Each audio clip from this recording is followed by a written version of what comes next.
जल्दी से सब्सक्राइब कीजिए और बेल आइकन को प्रेस कीजिए ताकि मंडे, थर्सडे एंड सैटरडे की सबसे पहली नोटिफिकेशन आपको मिले। हेलो एंड जय श्री राधे कृष्णा। केम छो everyone, thank you so much for watching. I am Archana Saraswati and welcome back to spiritual Thursday, जहां हम बात करते हैं उन सारी बातों की जो हमारे शास्त्रों में लिखी गई है और उसे आसानी से समझने का प्रयास करते हैं। तो आज हम बात करने वाले हैं अर्चन भक्ति और वंदन भक्ति की। तो बिना देर किए लेट्स गेट स्टार्टेड।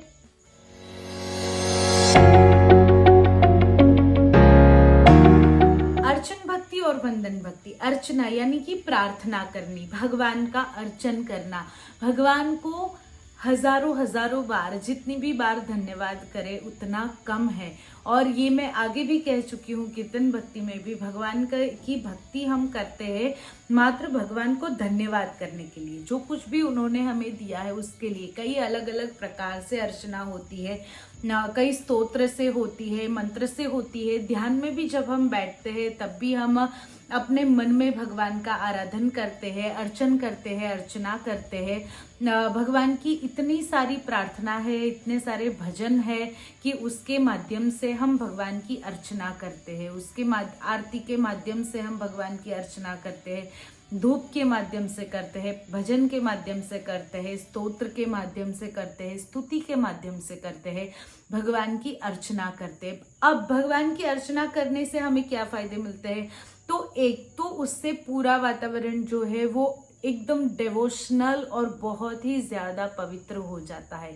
कि जब हमारे घर में या फिर हमारे पूजा स्थल के आसपास या फिर हम जहाँ पर बैठ के भी भगवान की प्रार्थना करते हैं, वहाँ पे जब मंत्रों का उच्चारण होता है, श्लोक का उच्चारण होता है, तब वो जो पूरे वातावरण में जो भी सारी नेगेटिव एनर्जी होती है, जो भी सारे नेगेटिव थॉट्स होते हैं, जो कि कहीं से आए हैं, किसी के माइंड से आए हैं या हमारे माइंड से आए हैं, वो सारे नेगेटिव थॉट्स चले जाते हैं। और ये कोई ऐसी बात नहीं है कि हर बात में कैसे नेगेटिविटी, ये बात ही ये है। प्रार्थना करने की, भक्ति करने की, कथा कीर्तन की जरूरत ही इसीलिए है ताकि हमारे आसपास की नेगेटिविटी, हमारे अंदर की नेगेटिविटी दूर हो। और जैसे ही हमारे अंदर की आसपास की नेगेटिविटी दूर होगी वैसे ही हमारे अंदर पवित्रता आएगी। और पवित्र अंतःकरण में ही भगवान का प्रादुर्भाव होता है। यानी कि जब हमारा मन पवित्र होगा, जब हमारे अंदर की सारी नेगेटिविटीज, हमारे अंदर के सारे जो थॉट्स है वो पवित्र हो जाएंगे, जब हमारा मन आनंद से प्रफुल्लित हो जाएगा, तभी वहां पर भगवान का प्रादुर्भाव होगा। भगवान को भी जहाँ पे बहुत सारा कूड़ा कचरा भरा हुआ है वहां पर भगवान नहीं आते। जैसे हमारे गुजरात में भी कहते हैं ना, स्वच्छता त्या प्रभुता। जहां पर स्वच्छता होती है वहां ही भगवान पधारते हैं। तो उसके लिए हमारे अंतःकरण को भी पवित्र होना बहुत ही जरूरी है। तो भगवान की अर्चना यानी कि प्रार्थना बहुत ही हमें सहायक होती है हमारे अंतःकरण को पवित्र करने के लिए। और जैसे ही हमारा अंतःकरण पवित्र होता है वैसे ही भगवान का प्रादुर्भाव होता है। तो इसीलिए हर दिन प्रार्थना करनी, स्तोत्र से, मंत्र से, भजन से, कैसे भी हर दिन प्रार्थना करनी बहुत ही जरूरी है। और अगर हम करेंगे तो उससे हमारा ही अंतःकरण पवित्र होगा। उसके बाद आता है वंदन, जिसकी भी हम आज बात करने वाले हैं, वंदन भक्ति की। तो वंदन भक्ति जो है यानी कि प्रणाम करना। कैसे करते हैं प्रणाम? सबसे पहले तो मैं आपसे पूछूंगी, प्रणाम कैसे करते हैं?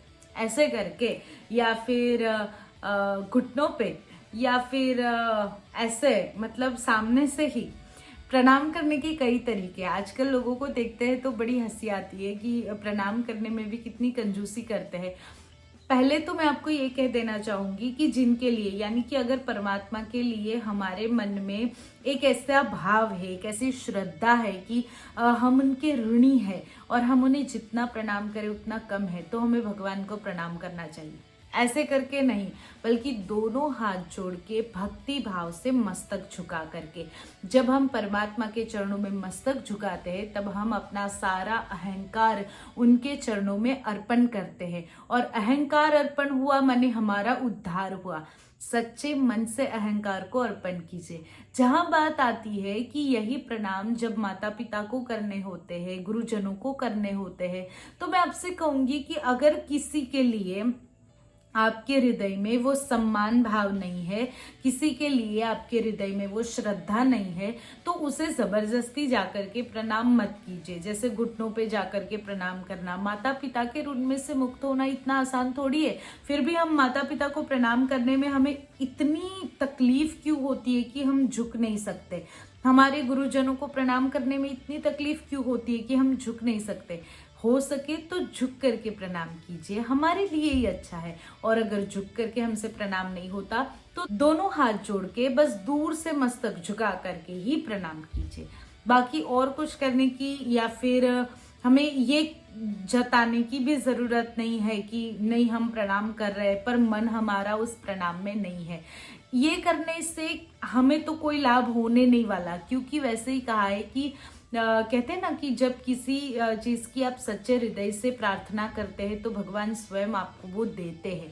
तो उसी प्रकार से बिना हृदय के, बिना मन के, बिना श्रद्धा के अगर हम कोई काम करते हैं जिसका हमारे मन में कोई भाव नहीं है जिसके लिए, तो उसका हमें सामने कोई परिणाम नहीं मिलता। फिर हम कहें कि हम तो इतना प्रणाम करते हैं फिर भी हमको कोई अच्छा परिणाम नहीं मिल रहा, कैसे मिलेगा? क्योंकि वो प्रणाम श्रद्धा से तो हो ही नहीं रहा।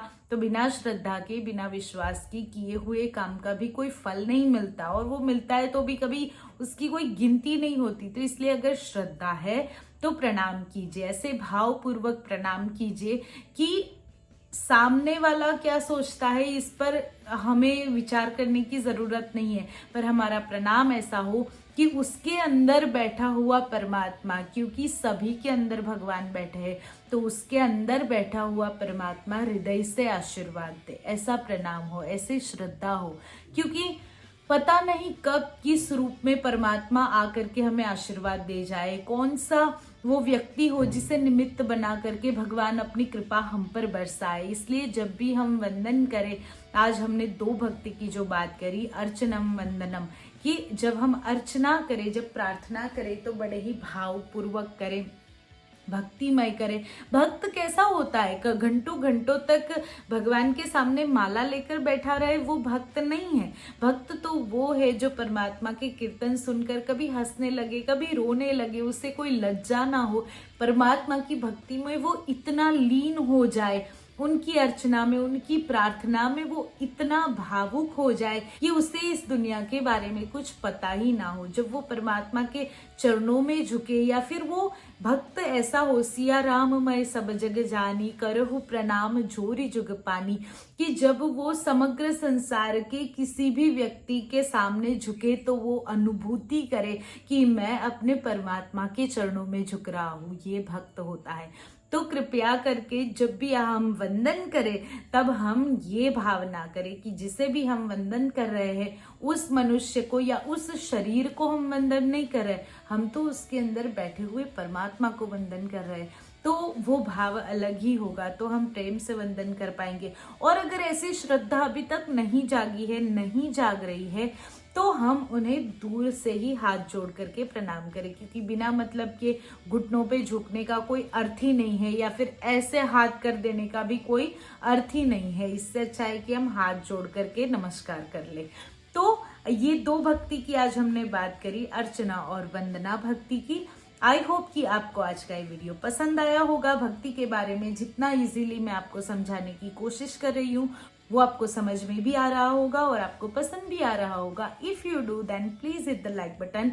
कमेंट करके बताइए आपको कैसा लगा, कमेंट करिए नीचे कि आपको ये कैसा लग रहा है, या फिर अगर आप कुछ जानना चाहते हैं तो आप कमेंट में जाकर के मुझे पूछ सकते हैं, उसके ऊपर भी मैं ज़रूर वीडियो बनाऊंगी। साथ में आप शेयर कीजिए अपने फ्रेंड्स के साथ, फैमिली के साथ, जितना हो सके उतना ज़्यादा शेयर कीजिए, ताकि बहुत सारे लोग इस इजी मीनिंग को समझ सके और जुड़ सके भगवान के साथ, स्पिरिचुअलिटी के साथ। साथ में प्लीज सब्सक्राइब करना ना भूले। सब्सक्राइब आपको एक ही बार करना है, आप एक बार सब्सक्राइब कर दोगे, वो लाल वाला बटन है जो ग्रे हो जाएगा सब्सक्राइब बटन, उसके बाद आपको हर हफ्ते 3 बार मंडे, थर्सडे और सैटरडे को जब मैं वीडियो अपलोड करती हूँ तब आपको नोटिफिकेशन मिल जाएगी।